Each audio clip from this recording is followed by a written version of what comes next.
if you want to do something for the rest of your life, we got to focus on the habit building. And when you do it anyways, you're just like teaching your body, like, this is something I do. I show up for myself. I don't negotiate with myself. If you've already made a deal and you say, I'm going to the gym 5 times this week, you're just going to get it done. And you'll be unstoppable once you commit to that.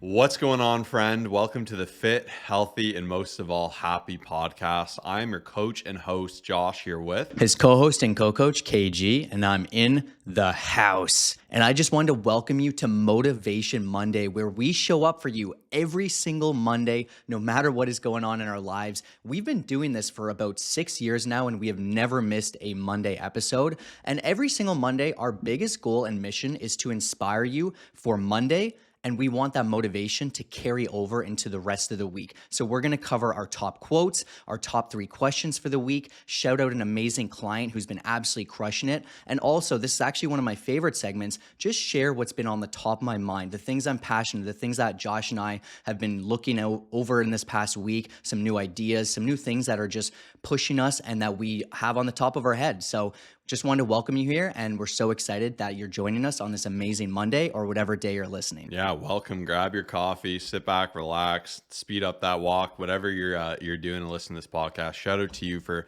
spending some time today just consuming something that's going to help you become fitter, healthier, and happier. And there's no better way to start than with our primary question, and this is a fun one, and that is, how have you stayed so consistent over the years? I find it so hard for me to stick to anything for more than a few weeks. Honestly, that's a great question. And I actually got asked it recently in person. And it was one of those things where I just had to pause for a few seconds and gather all my thoughts, because I was like, there is so many things on the top of my mind within this. And the one real big thing that stands out to me is just that I know no matter what happens in my life, whether it is something intense, whether like maybe there's obviously a daughter brought into the world, or something work related goes crazy, or an injury takes place, I know from the bottom of my heart that I will always maintain some sort of level of fitness. It may not be 5 workouts within the week. It might be 3 on those busy weeks. It may not be 100% macros hit. It might be 70 to 80%. But the point is that it is a part of me. It will always be a part of me. And when you have non-negotiables to the point where you know no matter what, you're going to be a fit person, you're going to maintain a certain level of fitness, it's impossible to not be consistent, because we've had many things pop up over the years where it's just like, oh, it'd be easy to stop. But you just have to really know that you're always going to be a fit person, and it's a part of your identity. Yeah, I think that changing it to making it part of your identity is what's allowed us to do it. And I like the example of non-negotiables. And to one of my clients, I said, like, right now, hitting macros is optional for you. You do it when it's easy, when you feel good. But I said, like, if you have to pick your son up from daycare, there's not just gonna be like, oh, I'm tired, I'm not gonna do it today. It'll work out. There's not a chance. Like, to you, that's something that needs to get done. And obviously, it's harder to do that with fitness or consistent. Like, I guess it depends what the question is in relation to, with whether it's fitness, whether it's podcasting, whether it's anything. But same here. Like, I think one of the best things is when you have accountability, or you know people are counting on you. Even for this episode, like, and also following the string, when you start something, where does it lead? If me and Kyle only podcast when we feel like it, episodes would be so intermittent. We wouldn't have a great base. You wouldn't be able to rely on this episode coming out. So instead, we've reworked it. Like, it is a non-negotiable. If I was sick today, or Kyle was sick today, we decide, okay, maybe we can film it tomorrow when he's better. We'll film it on the weekend. If we can't see each other because there's a zombie apocalypse, we'll get on Zoom and we'll film it. Like, it's just not even entertaining excuses, and it's making it that non-negotiable. And I liked what Kyle mentioned too about the identity of it. Even on that note, it's funny because, like, on that note of the podcast side of things, like, there's never been a time where, like, in the last 13 years, and maybe like once or twice when something pops up and, you know, they were in the hospital for a child being born, it would be like, hey man, would you like to get in a workout today? It's just like, we get our workouts in. We always get our workouts in. And when you create that consistency and that schedule and that non-negotiable, no matter what, it's just, you just show up. Like, you've done the hard work of like creating that habit and the planning, and it's just a part of you.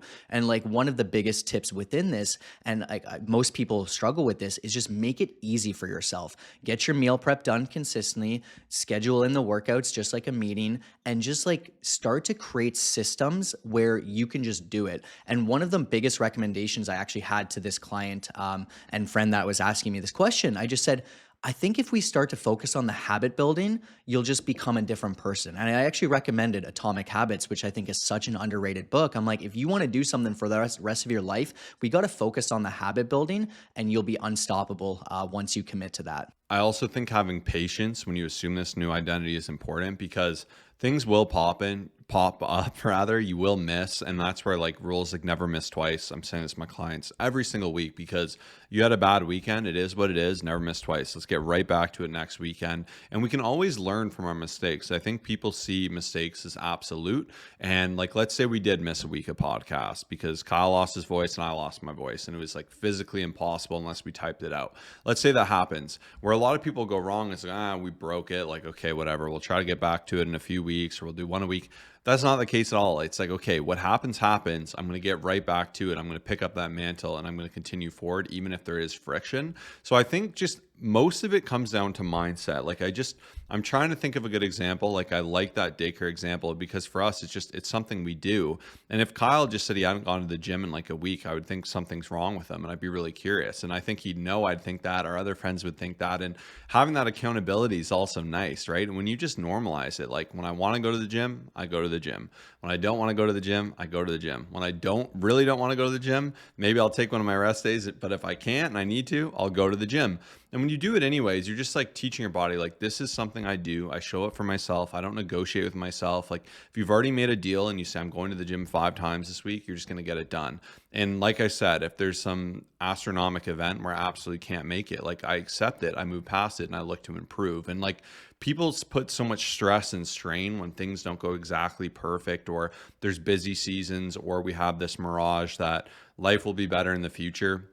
I mentioned it a million times, but like we have students and they'll say, once I'm done school, it's better. Once I have a job, then I have a job, like I'm too slam. Once I get my first promotion, then they have a kid and they're like, hey, once the kid's a little bit old, like it's just so easy to always put it off. And what sucks too, is if you keep putting it off, you're paying for that. Like you're going to compound negatively. You're going to unbuild good habits. You're going to miss the opportunity to actually see growth. And that's where I think any friction in your life, whatever friction there is, you need to isolate it and really learn how to break through it. Even I know Josh mentioned in like our upcoming episode, actually you probably listened to it. It's just our nutrition hacks. And he was saying, hey, when I knew that there was a second child coming in, I was looking to find ways to optimize. So we did meal prep for a short period of time and that really helped. And like when you look for these solutions, instead of him being like, hey, we're going to do like DoorDash every single day for the next little while, or just I'm going to forget to eat, or I'm never hitting my protein. He's looking for solutions.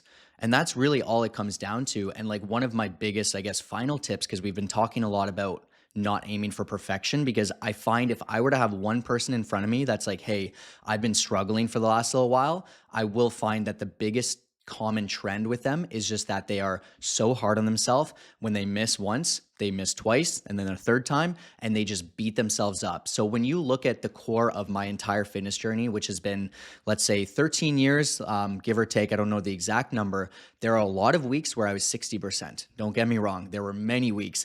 There were a lot that were 70%. There were a lot that were 95%. I don't usually give myself 100. I'm kind of hard on myself in that sense, but there were 0 weeks. I promise you, there were 0 weeks where I went down to 0%. I never went down to 10%. I never went down to 20%. I was always maintaining some sort of level of fitness.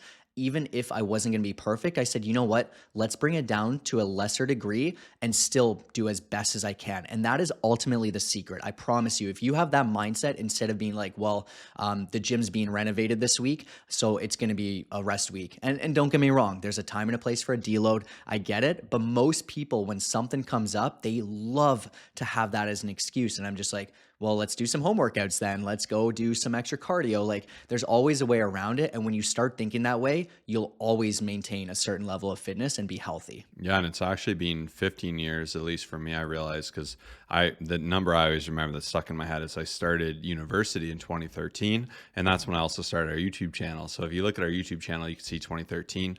I started learning to lift in grade 10, so that's kind of when I started. So I've been working out 15 years, and obviously that's looked different ways. I've become a lot more advanced since then. But like Kyle said, it's just always finding a solution. It's always finding a way to roll with it. And I think too, if you don't have people around you that encourage you into that, like that's not going to be good. We love the rule of 5. So most generally, like if you show me your five closest friends, I'd have some idea of like how, like if you're overweight or if you're fit, I'd have some idea of what your finances are like. I'd have some idea of like what your interests are like and how you spend your money. And I think even if you look at your circle, like, oh, that's true.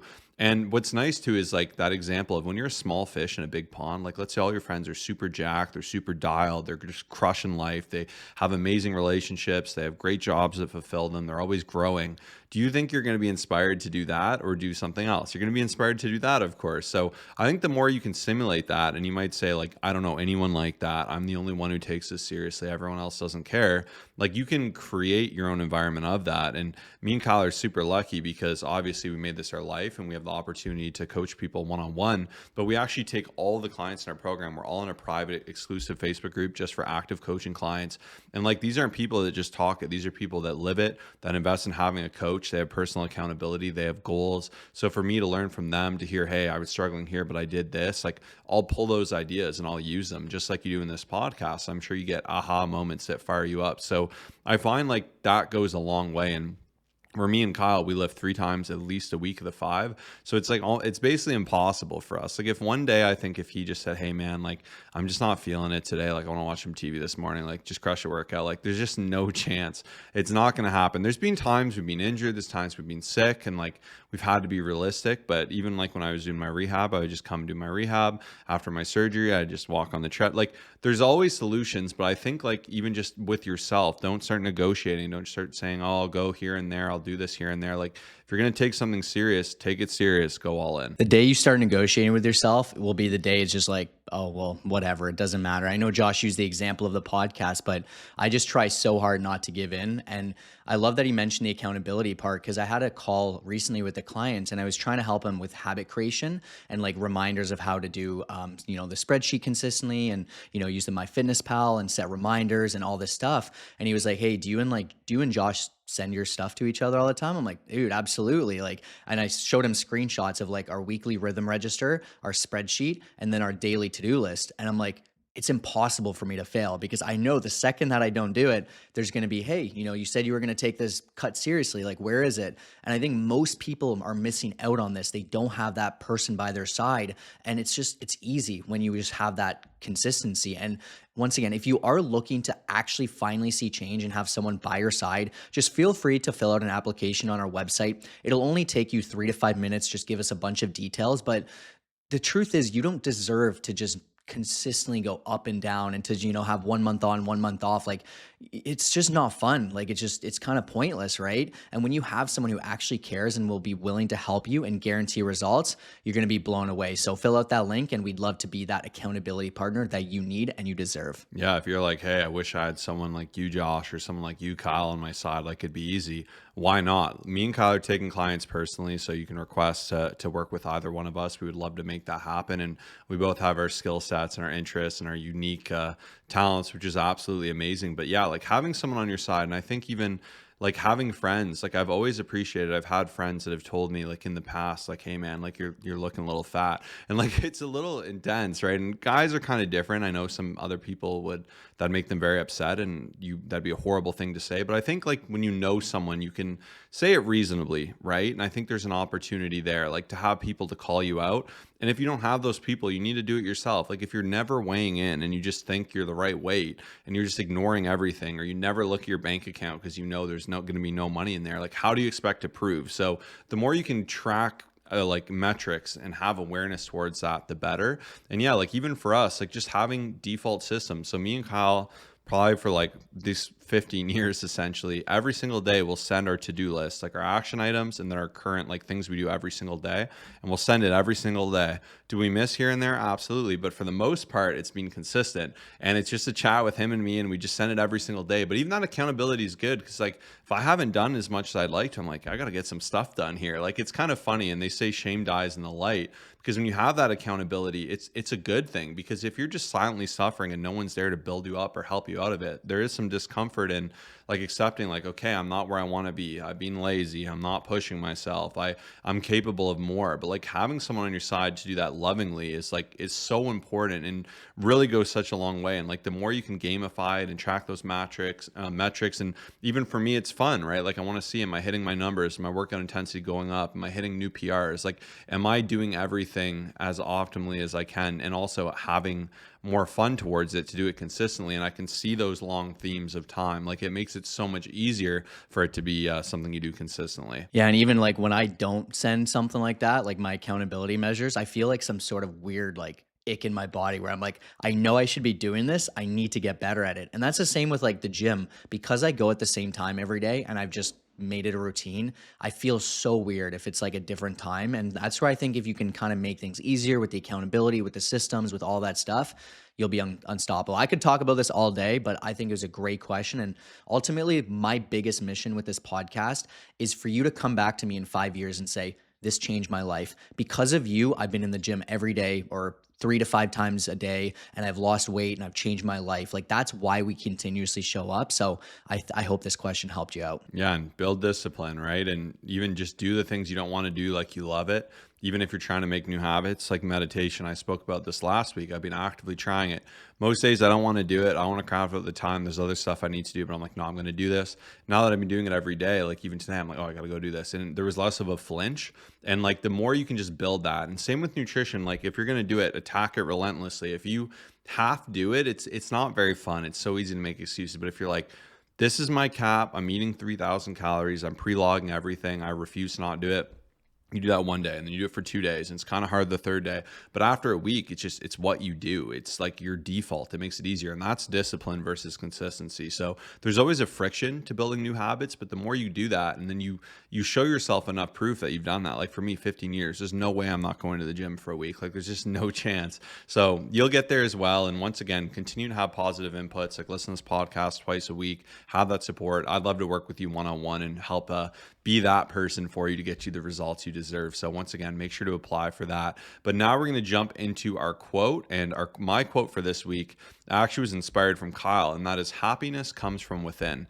And there's a couple different reasons for this. So I've been thinking a lot about presence. Like even for me, there's a lot going on in my life right now. It's a really chaotic season and there's a lot of different challenges, but I'm trying to remember like you don't want to say I'll be happy when, because if you're kind of doing that, you're kind of saying like, I'm not happy now and I need XYZ to happen for me to actually be happy. But I really think like life, if you can enjoy every moment for what it is, every position of chaos for what it is. And I think even when you look like in the past and you look in retrospect and you realize like, think of something that was so hard, it seems so impossible. And like you were like just thinking, oh, in the future, you're probably looking back and you're like, oh, I wish I enjoyed that more. There's different components of it. Like even for us, we're like, oh, we wish we pressed harder when our YouTube is blowing up, or we wish we appreciated this unique time more. Like the different seasons, even when they were tough, like there's enjoyment in them. So I think even if it feels like there's a lot outside of your control, you can control how present you are. You can control how well you take care of yourself. You can control your body fat level. You can control your nutrition.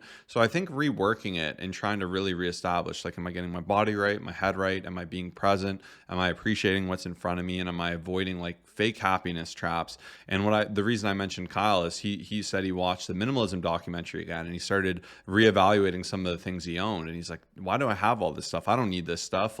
And it's kind of good to have that reflection too, because I think often we'll be unhappy, and people as a whole will be unhappy because they'll be gaining weight, they want a direction in their life, they want to have personal goals. Like I think this is most people now, let's be honest. So it's like, hey, what's going to make me feel better? I'm going to buy something. I'm going to buy a new outfit. It's going to give me that high. I'm just going to feel good. I'm going to order Uber Eats my favorite food, and I'm going to just crush this ice cream, right? It's like these quick pleasures that ultimately make us feel worse. And we buy more stuff. We're like, oh, this doesn't fit right on me. I just wish I was fit.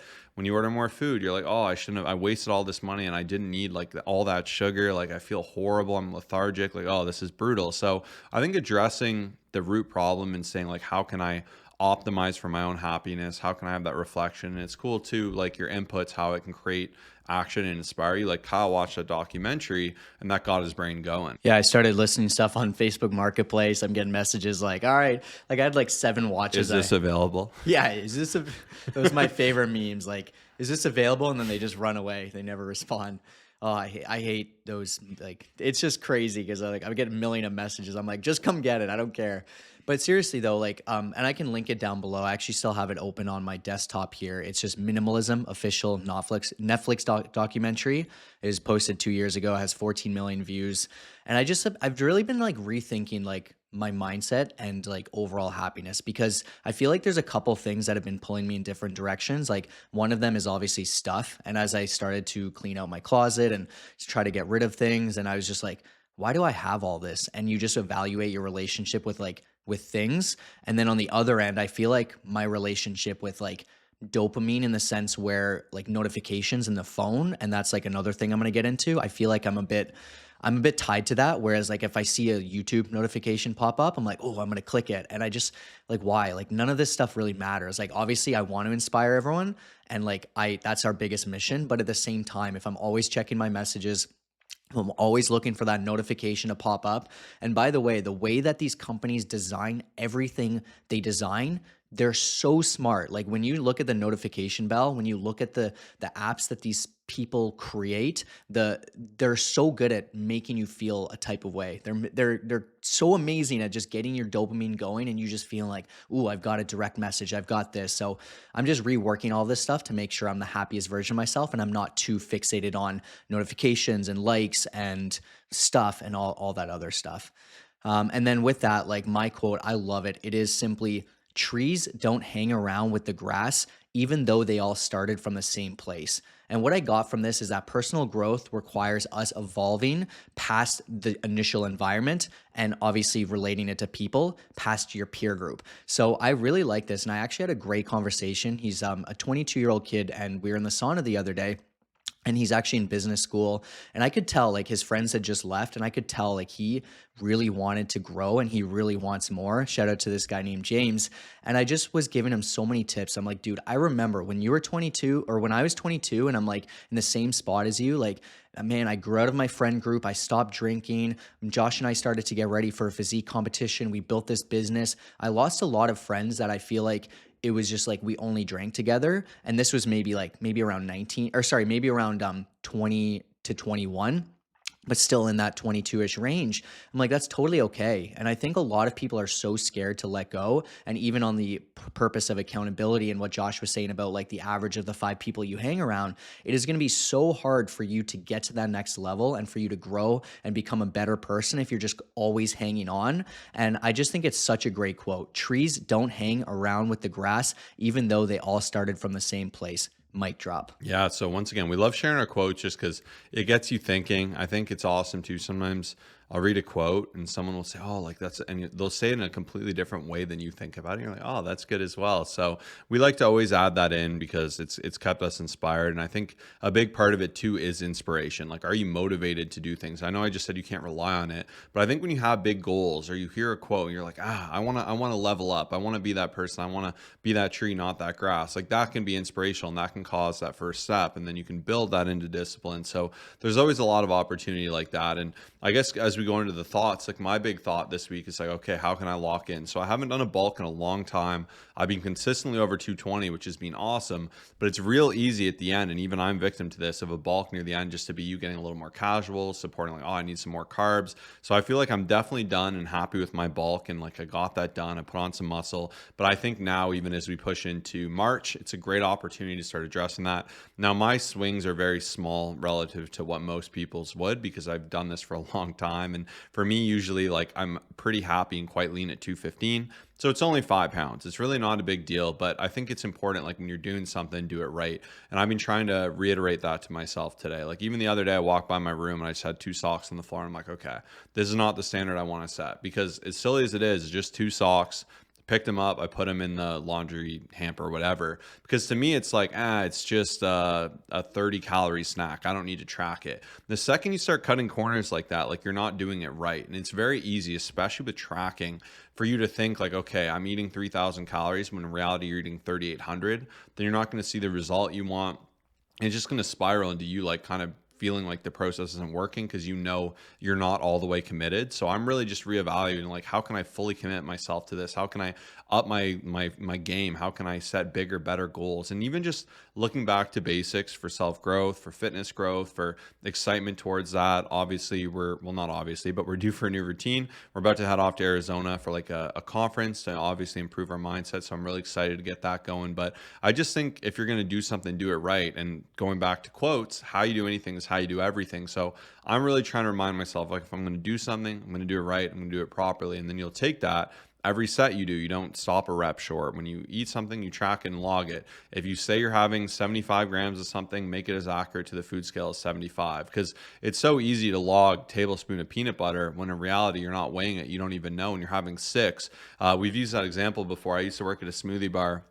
I used to always hustle Kyle for tips. Kyle was loaded when we were kids because he had a job pretty much, and most people didn't. He had a city job, so he was like rich, and he like would always talk. He'd say he had this big thing of savings, a couple grand or something. So for me, I had no money, and I worked at a smoothie bar, and I used to say, "Bro, you should tip. I'm giving you some extra peanut butter." And everyone would want peanut butter. They'd say, "I'm trying to lose weight. Give me some peanut butter." And then I'd be like, "Are you sure you want more peanut butter?" I'd give them a big scoop, and I knew it'd be like 400 calories peanut butter, and they'd be like, "I want more." And it'd be like, "Okay, this isn't the point." So what I'm getting at is make sure you're tracking, and like if you're going to do something, do it all the way, do it right. If you're going to work out, stop stopping 5 reps short, stop scrolling Instagram between sets. If you want to lose weight, just lose weight. And it's actually way more freeing because when you have to do something, it takes like 5 times longer than if you just fully commit and lock into it. Oh man, it's so funny. I made the reels of just like, hey, peanut butter is not a protein, and then I also mentioned like, hey, you should weigh it because like you'll be blown away.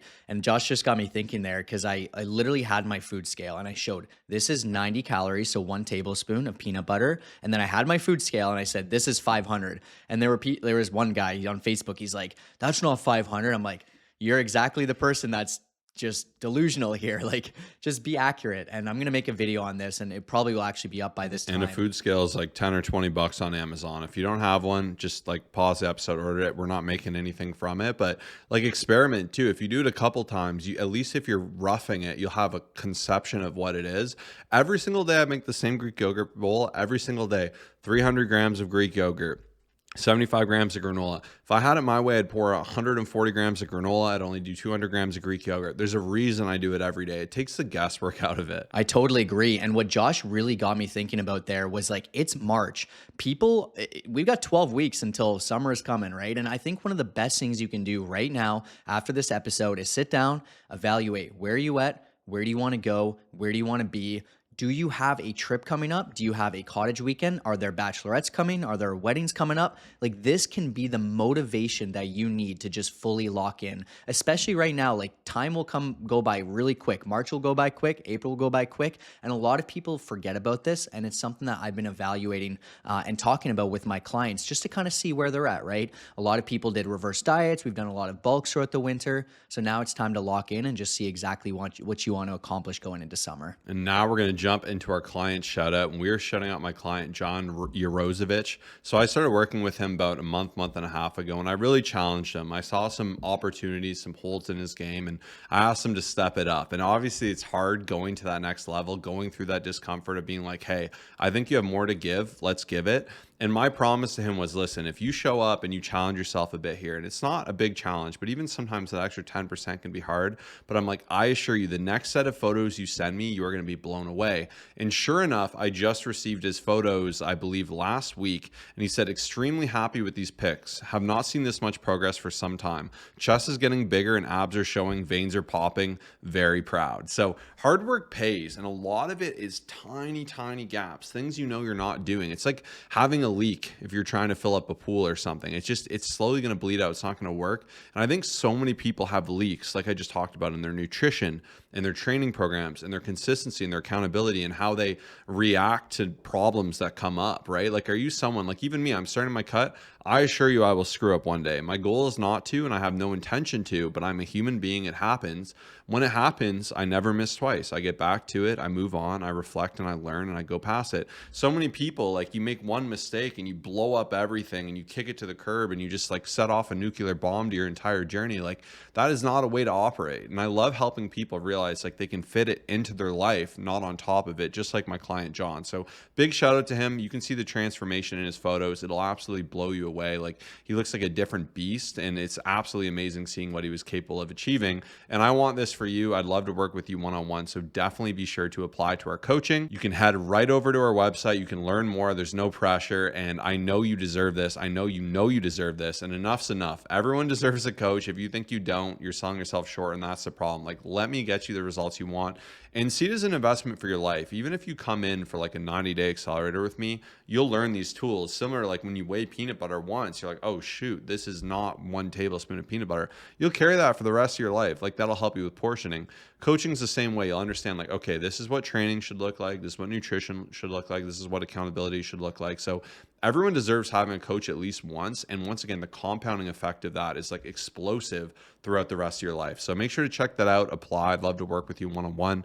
Website is colossusfitness.com, and we got it in the show notes in there. But now we'll jump, and big shout out to my client, John, of course. But now we're going to jump back into our questions with our second question. And that is, I find after 7 p.m., I get a bunch of nighttime cravings. What are some ways to navigate that? And one of the best parts about this question, like what I'll say is like, you're normal. Like some people think that they have something wrong with them when they crave sugar, when they want something. And like the truth is that when you actually think about the way that like our bodies are and the way our minds are, it's like a gas tank. And by the end of the day, the gas tank is drained. You have done so much. You've done an amazing job at work. You've done some great stuff taking care of your kids. And what's funny is this question was actually inspired from one of my awesome clients. I've shouted her out a little bit, some mini shout outs, but she's 3 months postpartum with her little one. And she said, like, Kyle, my days are long. Like she's getting up early. She's getting up throughout the night many different times. And like, obviously, I gave her tips specific to her, so keep that in mind. But I will say, and I gave her 2 alternatives. I said, okay, I get the situation, and this is really good general advice for anyone. I would say, like, the first thing is just honestly tell yourself you don't need anything. Like, this is the hardest thing to do, but at a certain point, it's because your brain is tired. You've been up for many hours. Even if you've hit all your calories, you still want something. So I think one of the best things you can do is just brush your teeth at a certain time, whether it's 7 p.m., 7:30, and say, I don't need anything. It's my mind trying to take over. It's my lack of willpower, which we all at a certain point get a lack of willpower, and just forget about it. And you'll be totally fine. You'll realize you might have a bit of a pit in your stomach, and then you get used to it. Now, the other thing, and this is the second option, which absolutely can work for some people, and depending on who you are, this might be another good option, is just to save a little bit of calories. Like if you realize, hey, this is something that's recurring. I always want something. It's a habit. And I'm okay with it. Save 100 to 200 calories. Have some rice cakes. Have a little bit of a macro hack dessert. You know, maybe save some for some veggies, you know, cucumber, carrots, whatever the case is, and that'll be totally fine. Because like if you just need something and that's what you really like deeply believe and like crave, then that's fine. Go have something, make it fit into your calories. And I even told this one client, I said, hey, here's the easiest hack. At 7:30 p.m. when you get that craving, make sure to have a bag of carrots in your fridge. Go munch on them. To have unlimited carrots. And at some point, probably after a few, you're gonna be like, oh, I'm okay. It was just my brain telling me that I want something. It was just my tiredness telling me I want something, my stress and all that other stuff. And you'll be like, okay, I'm just gonna go brush my teeth and I'm done there. So it's a really interesting question, and obviously depends on the way you want to take it. But this is what I personally believe, and yeah, I just recommend. So a couple thoughts on this one for sure. I believe discipline is like a cup that's full that wears out throughout the day. And that's why 7 p.m. gets so hard. No one ever breaks their diet with breakfast. Well, very rarely do you. And even if you absolutely balled out and ate a ton of food for breakfast, usually you could still salvage it by just having some protein and making it work. Usually by the end of the day, your willpower is sapped, you're bored, maybe you're not. You have other feelings you want to explore, and like food is an easy comfort. It's just there, it's a temptation. A lot of people wind down and just eat with TV. So it's about breaking that cycle to me, and it's about really shaking it up. So that's why for me, I usually just try to avoid snacking, especially at that time altogether, just because like unless you're someone with a ton of willpower, like once again, that's where I struggle. Like if I get something tasty, then I just want more of it and I have a hard time cutting it off. And I think that's where people really blow out their calories. So for me, like one of my biggest tips is having a bigger dinner, usually around 5 or 6, and then just calling it for the night. It also depends where you are in your journey. Like for me, if I'm maintaining or bulking and I'm tracking my calories, people will say, okay, well, I don't want to track my calories. Like it takes away my freedom. It's compulsive, doesn't feel good. I would argue the opposite. I love that when I've hit my calories and I know I have, I'm like, okay, I'm just bored. I'm just looking for a quick comfort here. I'm just sad, whatever. I want food to plug that hole. Cause you can know, like, should I be hungry? And of course, there's exceptions to that rule. And like, if you're deeper in a deficit, there's the two types of hunger. There's tolerable hunger and intolerable hunger. So if you're getting really, really hungry at night, you may want to question as well, like, how's your food quality? If your food quality sucks and you're just eating garbage all day and you're having no fiber, you're having foods that are ultra processed and low in macronutrients, it's not going to go well for you. You're going to be starving at night. Like that, it's just a reality. So instead, you can rework that by improving the quality of your food or having more protein in your diet, having more fiber in your diet, having more water in your diet, more veggies. Like all the things that will help with sating you is something you can absolutely explore. You can also explore your habits. Like if you're doing really rigorous activities at night, like let's say you play hockey every night at 7 p.m., like if you're gonna need some food, right? Like don't just not eat anything, but have something planned and ready. Like have a protein shake or be like, I have this small meal prep I'm gonna have after, right? Like, so I think it's just kind of reevaluating it. It's so specific to everyone's situation, but there are absolutely solutions. And I think when you get in a bad habit of needing a snack, it's something you normalize, something you do nightly. It's gonna feel weird to not have that snack. So that's where you can rework it. And especially if you're in a deficit, and you know this is a danger time. I just try to avoid it where I can, but those other tips are amazing as well. The last hack is please do not bring garbage into your house. Like the day that you allow it will just be like you will give in at 8 p.m., at 9 p.m., like at 10 p.m., like whatever's going on. The second that your willpower goes down to like zero or like 5%, you will absolutely open that cupboard. You will open that fridge. That's why even I'm going to make a reels on this, but like I do not bring any of that in because I know that I will find a way to have that entire tub of ice cream. And it's just like, it may not be today, but it'll be the day where I'm just like, I'm so tired. It was a busy day. I'm like, I'm in my feels and I'm just like, I want it all. And I don't do it. Like if I need to go get a cone and I'm going to do it and it's a nice summer day, I'll go down to the local store and go out of my way to get it. But just please don't bring anything to the house and you'll end up binging on it if you do. All right, now into our third question. And another good one is have a coach. And we're looking at your macros every day. That's good accountability because, like, when you're reporting to someone, you're like, oh, this is going to get done, you know? So that's a good bonus tip there. But a third question for the day is, are there any issues you currently find in the fitness industry? I'm a personal trainer and it seems like there's something always wrong in our industry. There will always be something. I think a lot of things now I've just turned an eye to. I don't really notice as much. I remember there was a time where I just would always see those like food videos where like someone goes in the store and they demonize it. I feel like my algorithm's quite good now and I've really tried to block it out. I think the one thing though, and it's been on my mind a little bit lately, I actually made a reels on it. So by the way, if you're not following us on Instagram, we post a lot of things in real time. Like Josh the other day had a cool dinner he shared. He had some different thoughts. Every day I have random thoughts and I'll just pop on there. And this is what I did for this reels. But I shared like everybody's a coach these days. And it kind of frustrates me in the sense where it requires a lot. And in this video I was talking about how, for a personal trainer you can go get a course, like, it's all good, you can go help people with form, but online coaching, like there's a lot of people who literally have lost 10 pounds for the first time in their life. They're 21 years old. Good, that's awesome. And they're like, online coaching, 3 spots available, looking to change your life, like pay me $1,000 a month. It's like you've barely been able to help yourself, and then now you're going to start to charge all these different people. And the issue with online coaching is there is so much required to be able to help people out. You have to understand who they are, the psychology of coaching, what goes on in people's lives, how to navigate someone who has kids, when they travel. Like there is actually so much, and a lot of people don't realize until they actually begin. Like a lot of this entire process isn't just about making the perfect workout routine, which we of course do, but there's so much more to it. And then there's someone who's just a flat out beginner who just thinks that they know everything, and they unfortunately will just end up wasting someone's time, money, energy. And it just seems like literally anybody, the second they step in the gym and they start to see one ab vein, they're like, all right, I'm going to take on 1 million clients and charge $1 million. So I think that's something that's wrong, and you just have to be careful out there. Yeah, and I think a lot of people use it as a vehicle to like just wanting to make a bunch of money quickly when that's not the reality as well, or because they're so sick of personal training.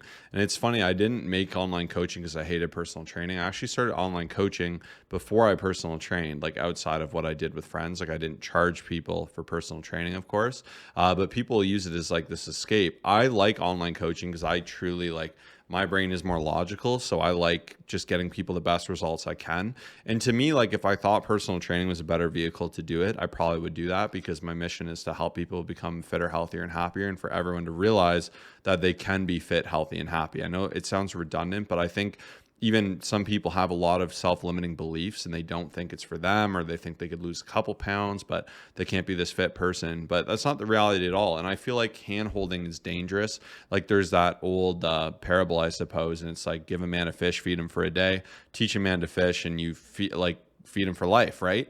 And it's very much the same. Like personal training, if you can only do a lat pull down when I'm there, like touching your back and pushing you to do your reps, like it's not going to work. Like what if I get hit by a bus or you can't find a personal trainer or something? Like online coaching, my whole goal is to like teach you how to do it, to give you very clear and clean instruction, to point out your holes, help you with your specific situation. And that's where I love it so much. And we've done it so long and we've worked really hard to perfect our systems. So it's so opposite than these other people that haven't helped anyone, that just look good themselves, that will kind of project their opinions on you. And like we mentioned before, the example of like we all have the same 24 hours in the day.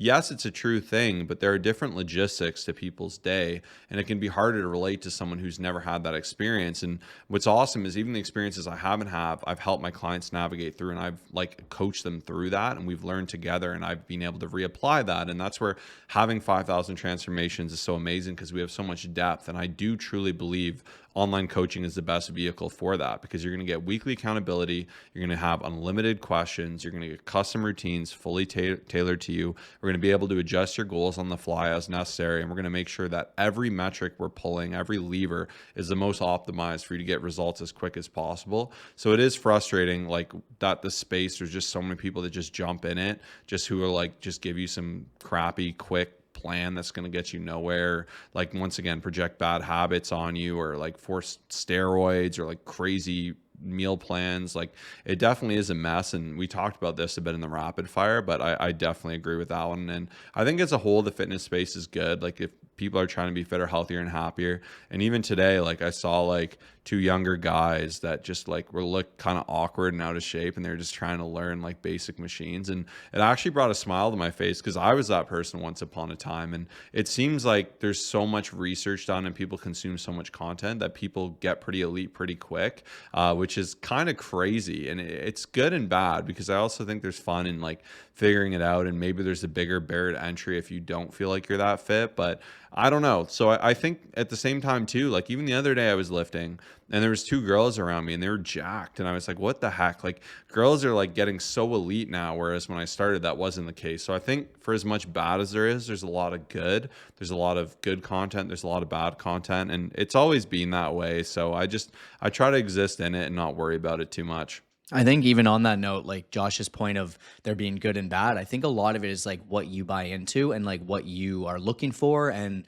you search, right? As an example, like there will, like I promise you, every day there will be a new trend, whether it is a vibration plate, some sort of fad diet, something crazy, there will be something. And the people who are kind of intrigued by it, they'll keep getting hit by it and they'll be like, ooh, I'm going to try this. And recently I had a client sign up and she told me that unfortunately she had gone down a lot of different paths of like trying different things because of marketing and just like all this stuff that like she was promised. And then now that she's with me, like she's already starting to crush it. And like that's a great path to be on. I think it's just if you're looking for new strength training exercises and like cool new ways to just target your glutes, and like you're like kind of on a path of like, hey, I'm gonna look for some like good stuff, then like you'll find that. Whereas if you're kind of on the side of like, oh, I'm gonna try to find this like new influencer has this crazy drink that I've been looking for, then you'll just go down that path of like wasting a lot of time, money, and energy.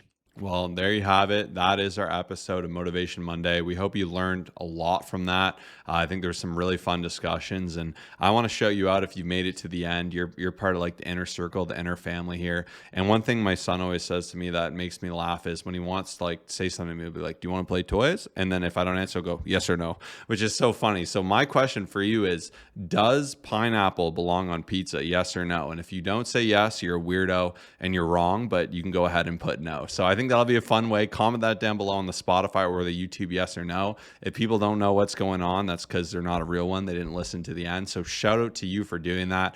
I'd love to work with you one-on-one. You don't need to struggle. You deserve elite results. I will get you there, fully guaranteed, or your money back. Check out my website, apply. That's the first step you need to do. I'm going to grab you like a little baby after that and do the rest of the hard work and give you the clear instructions you need to see the results you deserve. So let's make it happen. Peace.